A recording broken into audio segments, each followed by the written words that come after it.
যে কোনো ভর্তা খেতে কে না ভালোবাসে। আমার তো ভর্তার কথা শুনলেই কিন্তু জিভে জল এসে যায়। আসসালামু আলাইকুম, জান্নাতুল কুকিং ফিউশন পেজ থেকে আজকে তৈরি করে দেখাবো একটি ডালের ভর্তা। তো এই ডালকে কি বলে জানি না, কোন দেশে, আমাদের দেশে কিন্তু এই ডালকে বলে ফেলন ডাল। এখন এটাকে ধুয়ে পানি জড়িয়ে নিব ভালো করে। এখন চুলায় একটা ফ্রাই প্যান বসিয়ে আমি কিন্তু পরিমাণ মতো শুকনো লাল মরিচ দিয়ে বানাবো আজকে। তো লাল মরিচগুলো টেলে নিব লাল লাল করে। মরিচের ইয়েটা কিন্তু আমি বাড়িয়ে দিলাম, আপনারা কিন্তু কমও দিতে পারেন। এখন পেঁয়াজ বেজে নিব।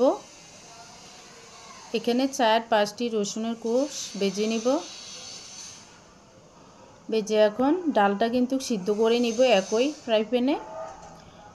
পরিমাণ মতো পানি দিয়ে কিন্তু ভালো করে 5-6 মিনিট সিদ্ধ করে নিতে হবে ডালটা। এখন ঢাকনা দিয়ে দিব। ঢাকনা দিয়ে ডালটা সিদ্ধ করে নেব।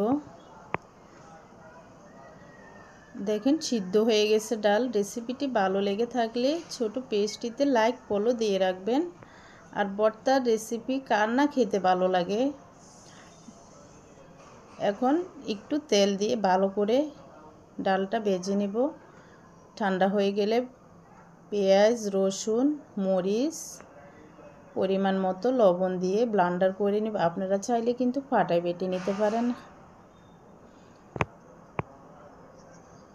দেখেন কতটাই দারুণ লাগতেছে। গরম গরম সাদা ভাতের সাথে কিন্তু এই ডালের ভর্তাটা খুবই দারুণ লাগে। আপনারা অবশ্যই বাসায় তৈরি করে দেখবেন। সবাইকে আল্লাহ হাফেজ, আসসালামু আলাইকুম।